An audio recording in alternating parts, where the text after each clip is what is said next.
Garis masa sejarah Melaka 1400. Pengasas Melaka. Melaka diasaskan oleh para Meswara. Baginda juga dikenali sebagai Iskandar Shah selepas baginda memeluk Islam. 1404. Kerjasama Melaka-Cina. Hubungan diplomatik antara Melaka dan Cina mula terjalin apabila Laksamana Yingqing melawat Melaka.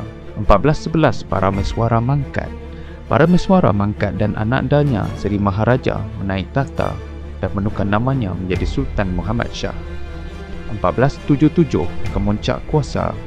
Diperintahkan oleh baginda Sultan Alauddin Riayat Shah, Sultan Melaka ke-7, di mana Melaka ketika itu telah mencapai kemuncak kuasa.